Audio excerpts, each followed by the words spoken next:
Back to Prime News at 7. As the nights get a little bit colder, a lot of folks are thinking about, well, what is it going to be like this fall? Well, we have lots of color around here and lots of color across all parts of the Southeast. And with me here is Kat Kessler, and she's with FallInTheMountains.com. FallInTheMountains.com, and you're from the Asheville Convention and Tourist Bureau? That's right. And, you know, it's that time of year, and you drove over today from Asheville. And it's about that time of year where people are going to be doing a lot of driving. It is. It's definitely that time of year. People are starting to pull out their sweaters and think about some weekend road trips. A couple of beautiful ones are the Blue Ridge Parkway, and then also that scenic Highway 64 through the Nantahala Gorge into Asheville. Yeah, all through Pigeon Forge, through Asheville, through parts of North Carolina. And a lot of folks are probably thinking, well, okay, I want to do this. What's the time, or what's the best time typically should I go take a look at some color? Sure. Well, a lot of people are surprised to learn that there really is no peak week for color because of the extreme elevation changes with our mountains, and because we have more than 100 different species of deciduous trees. The color season is really long. It's one of the longest in the nation. It starts about now in late September and can go all the way through early November.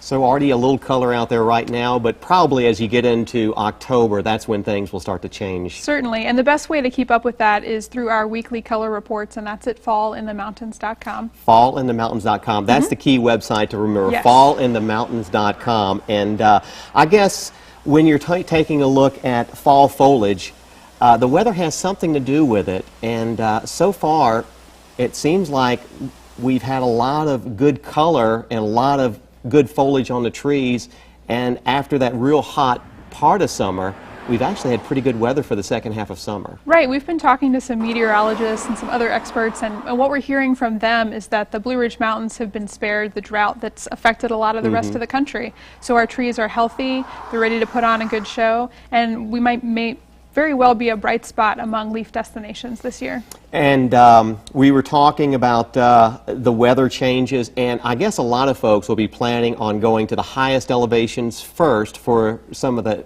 early color, and then as you get into some of the valley areas, we could have color as late October, even the beginning of November. That's right. Some of the higher elevations up around Grandfather Mountain, for example, are already starting to see some color in their maples and their Fraser magnolias.